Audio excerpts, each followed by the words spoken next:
The story. There is a protocol in the United States Marine Corps for when a firebase goes silent.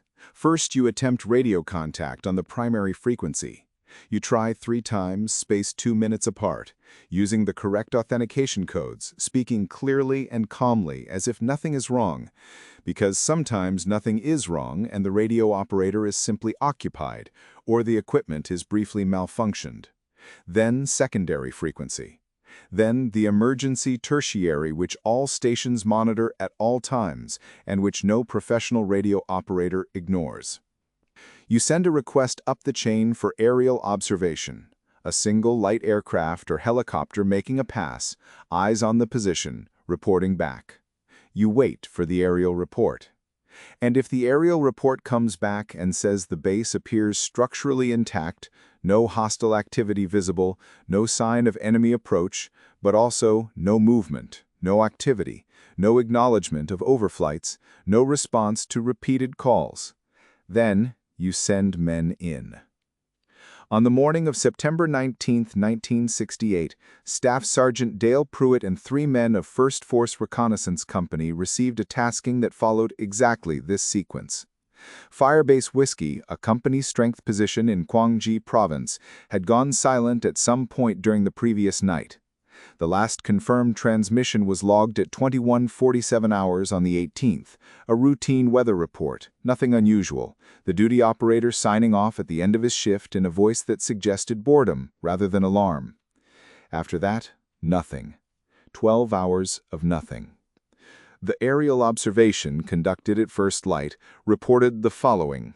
Perimeter wire intact. No signs of breached wire or external approach, vehicle park occupied by the base's standard complement of trucks and a single M151 Jeep, main structures standing, generator apparently running based on the presence of external exhaust, no enemy activity in the surrounding tree line, no smoke, no fire, no movement of any kind, no bodies, no flag.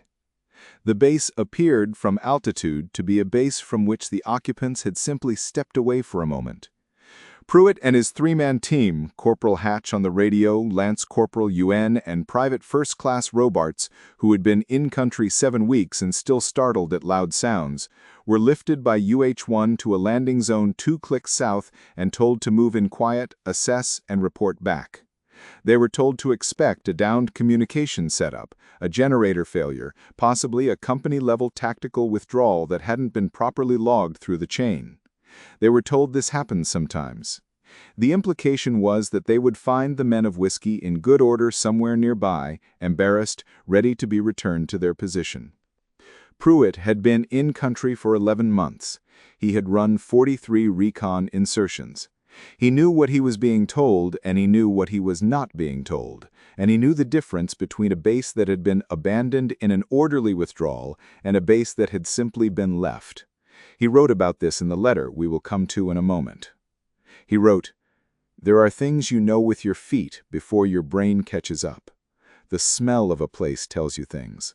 The quality of the quiet tells you things. I knew before we came through the wire.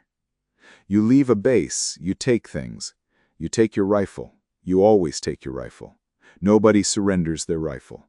You take your letters from home because those are irreplaceable, and a grunt knows that in his bones. You take your Lucky Charms and your photographs and the small objects that make a man feel human in a place that is trying very methodically to make him feel otherwise. You do not leave your food on the table, but you also do not leave it on the stove. Whatever happened at Whiskey, it happened at a specific moment in a specific night, and nobody was expecting it, and it happened very fast. They came through the perimeter wire at 0740. The wire was intact on all sides.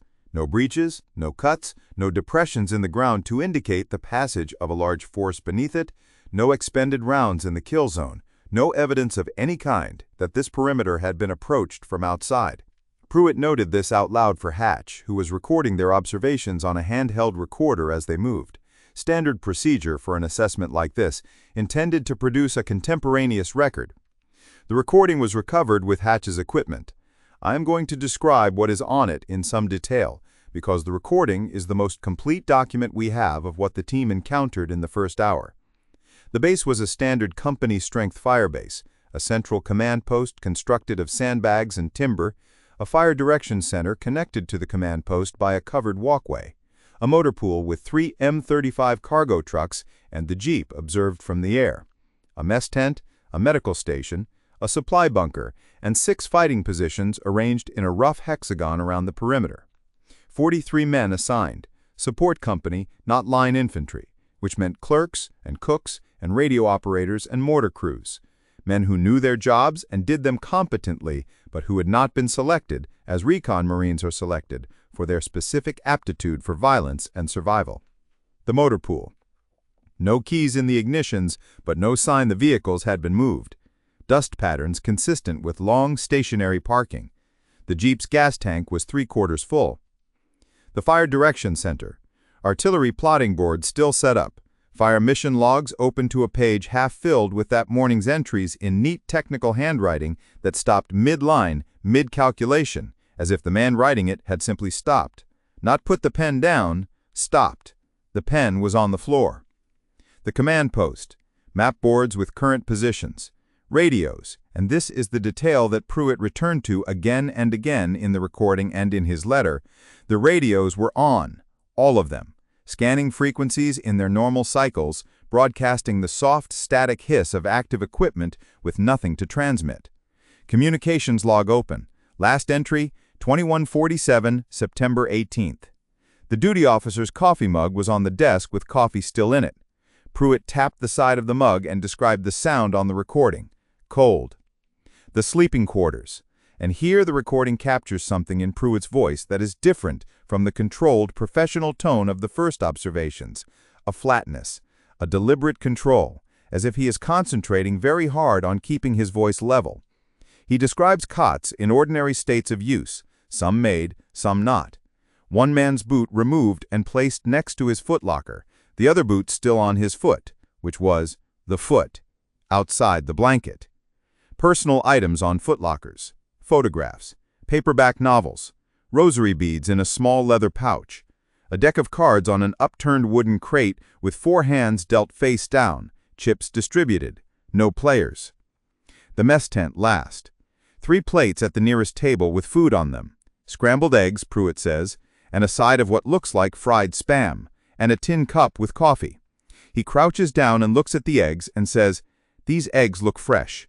I mean, I'm looking at them right now, and they look like they were served this morning. They haven't been here all night." Someone cooked these this morning, which means somebody was here this morning, after the radios went quiet last night, and then they weren't. The armory, weapons racks fully stocked, every assigned rifle present, every assigned sidearm present. Not one round of the base's ammunition had been expended. Whatever had removed 43 men from this position had done so without a single shot being fired in resistance. Pruett on the recording, very quiet. "It's like a ship. You ever hear about the Mary Celeste? Found floating in the Atlantic, cargo intact, table set for dinner, not a soul aboard. I did a school report on it when I was 12 years old. I remember the picture in the encyclopedia. I'm thinking about that picture right now."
Then Pruett went back to the gap.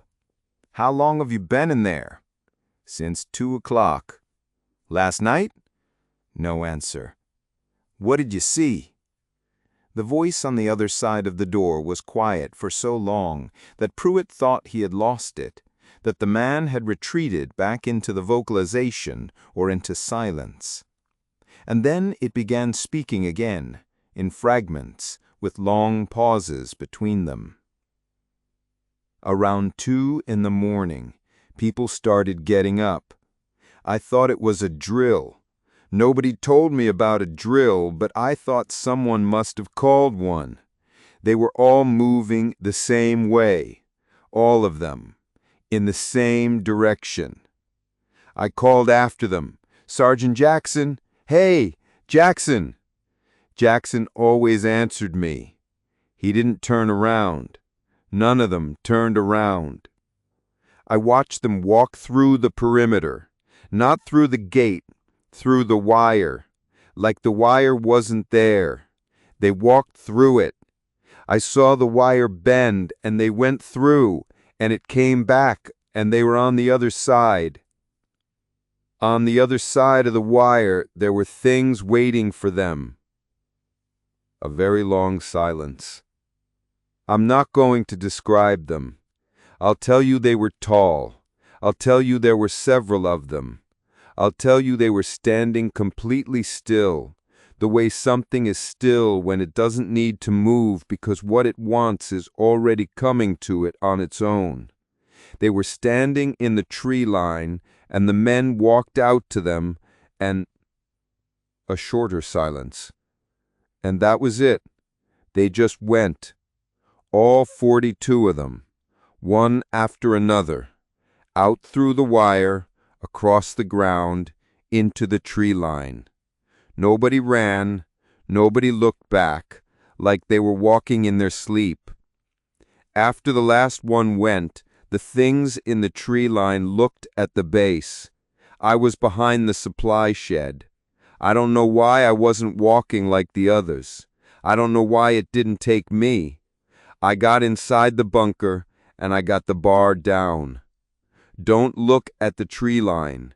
If you look at them directly, they'll see you looking. They're still there. They were there all night. I could hear them." Pruett straightened up. He said to Hatch quietly, "Call in the bird. Right now. We are leaving." He said to Ewan and Robarts, "Eyes down. Nobody looks at the tree line. We move to the LZ and we do not run."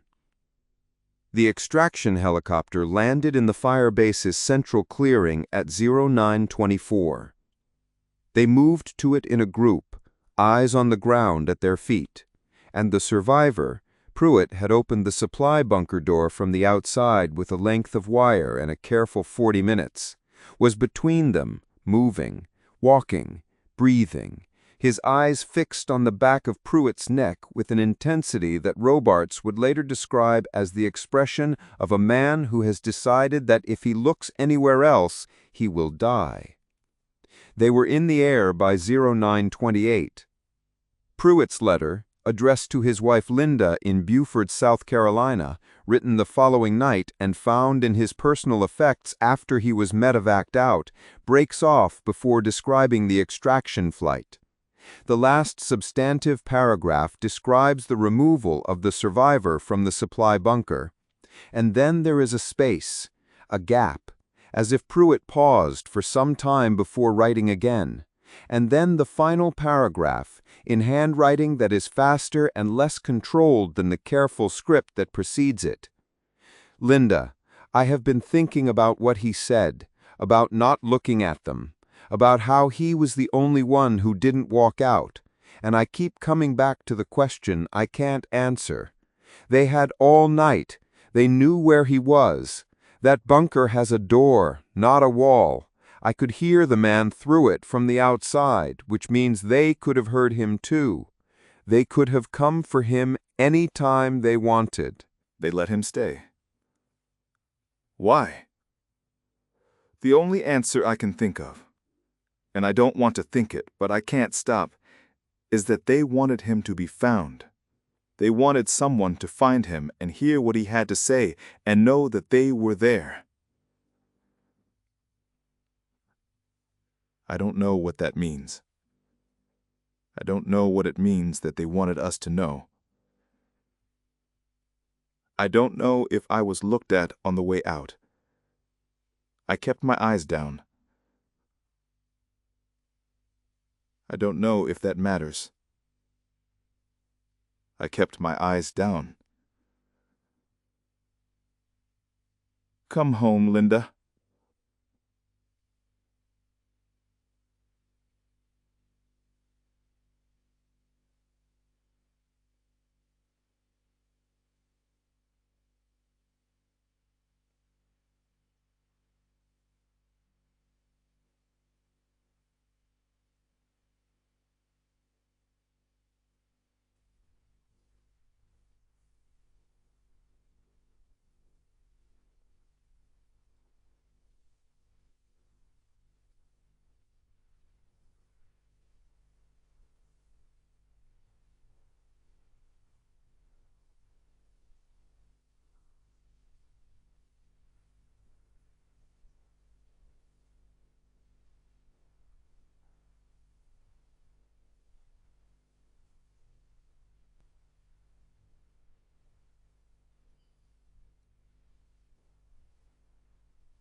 No memorial.